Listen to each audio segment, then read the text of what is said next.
I'm astrologer and life coach Penny Dix. Welcome to my YouTube channel. Welcome back if you're one of my regular visitors. And if you are new here, a big welcome to you. I really hope you like my content and I would love it if you could subscribe. So today I am bringing you one of my short heads up videos. And this one is specifically for the sign of Aquarius. And that's whether you are the sun in Aquarius or the rising sign. And this is for all the astrological information you need to navigate the month of April 2023. Aquarius, well, Pluto, now in your sign, on your ascendant, on your rising sign line, on your 0 degree. How is that feeling? Well, some of you may not be noticing anything in particular at all, but some of you that are perhaps tuned into the energy may be a little bit apprehensive about what this means, because I think what you're going to discover over the next few years is what a powerful being you are. It's giving you a wonderful boost of energy.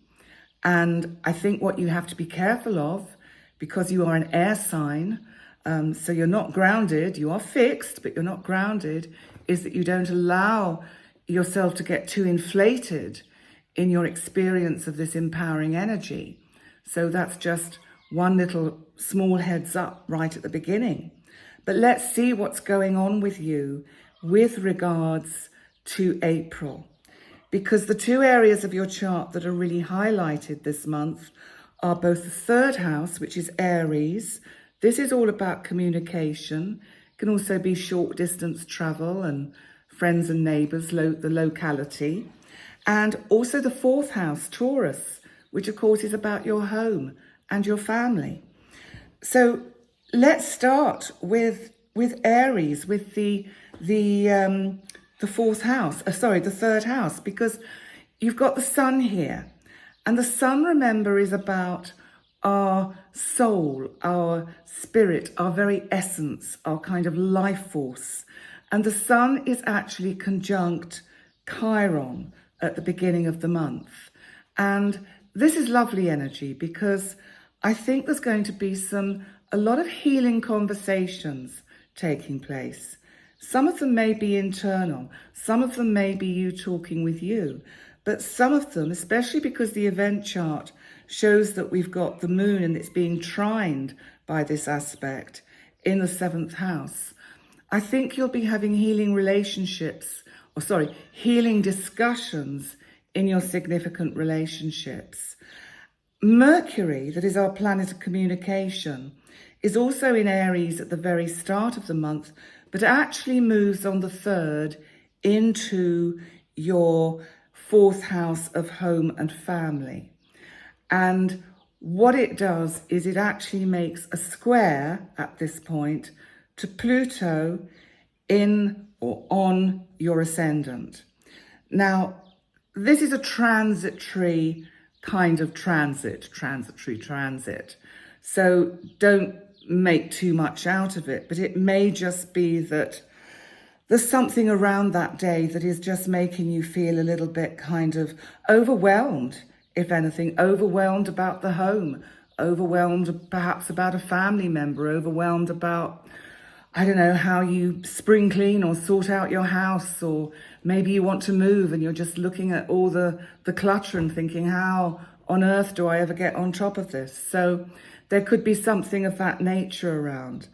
Now, what we also have to look at is the full moon in Libra, because this is on the 6th of April, and it's in the part of your chart that is to do with travel, but also this part of your chart is to do with higher education, to do with knowledge, to do with universities, anything. It's also, quite a spiritual house. Now, this full moon is actually, of course, in opposition to the sun, naturally, and it's also in opposition to Chiron, the asteroid that is the wounded healer. There's something here about your need to travel, your need to get yourself out of yourself if that makes sense, to another place. Now, sometimes it's a journey of the mind. Sometimes it's a literal journey that we have to make. Sometimes this might be about just re-looking at a subject that, maybe a spiritual subject that really you're passionate about, so you can kind of find some solace in that to help you make sense of the energies of the overwhelm of Pluto moving into your sign. So I just throw those in as thoughts of what might be around. So the next thing we need to look at is on the 11th, Venus, the planet of love and relationship, and also money, that's been in your house of family, Taurus, house, the house of the home and the family, is actually going to move into Gemini. And so it moves in there. Now, Gemini, of course, is the part of your chart to do with fun. So even though the beginning of the month might be a little bit serious, and it might be a little bit kind of reflective, and there might be a lot of kind of trying to sort of understand what you're feeling and what your energies are telling you, I think that when Venus moves into your 5th house, it's just going to ground you a bit, because remember, Venus rules Taurus. So Venus is an earthy planet. She's the goddess of love. She's Aphrodite.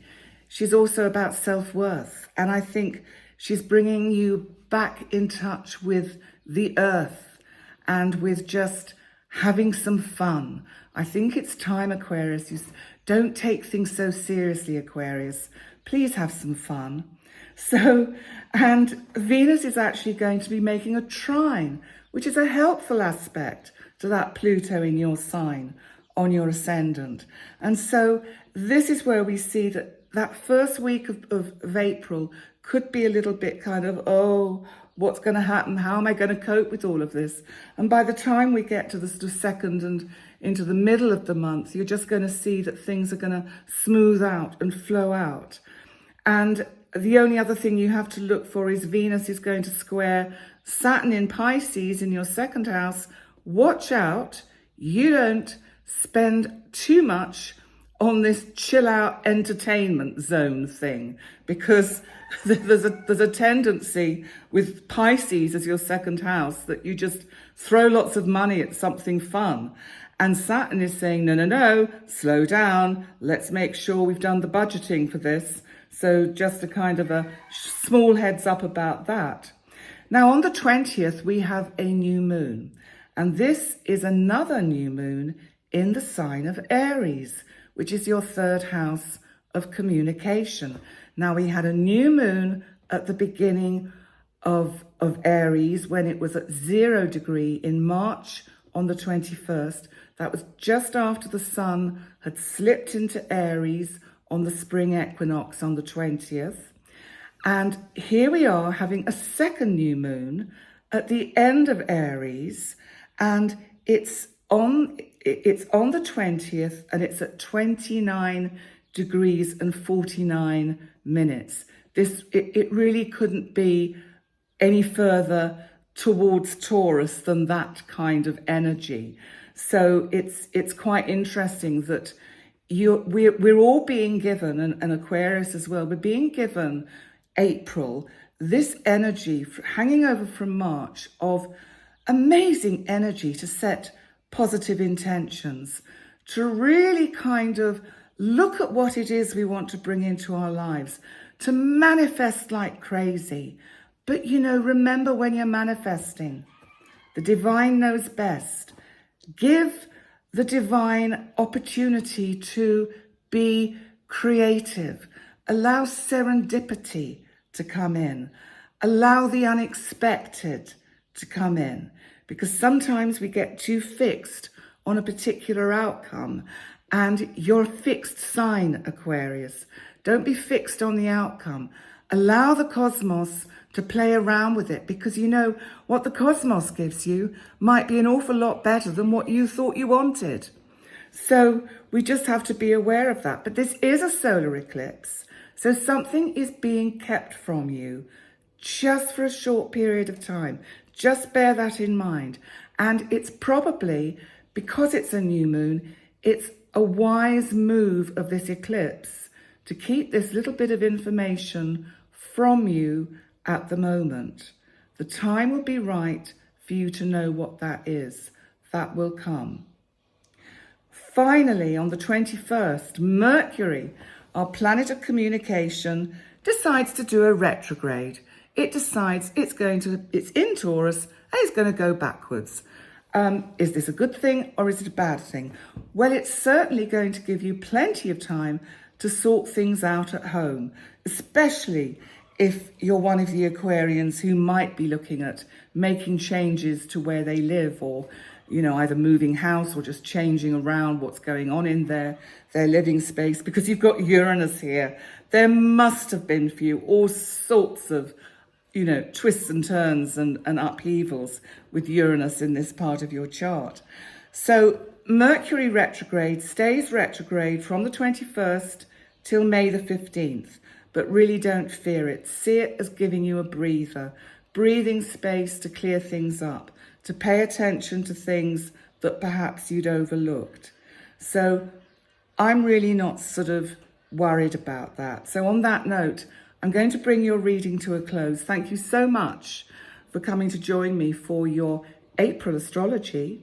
Please remember to like, comment, subscribe, share, all those amazing things. And thank you so much to all you lovely new subscribers. Thank you so much. I really, really am so excited that you've chosen to follow me. Thank you. All 17 and a half of you, 17 and a half thousand, or 17.7 when I last looked. Wow, amazing. Thank you, Aquarius. And thank you, all you other signs, if anyone else is watching this. So anyway, on that note, I'll stop now and I'll go away and do the next sign. So thank you for coming. I look forward to seeing you next time. Bye for now.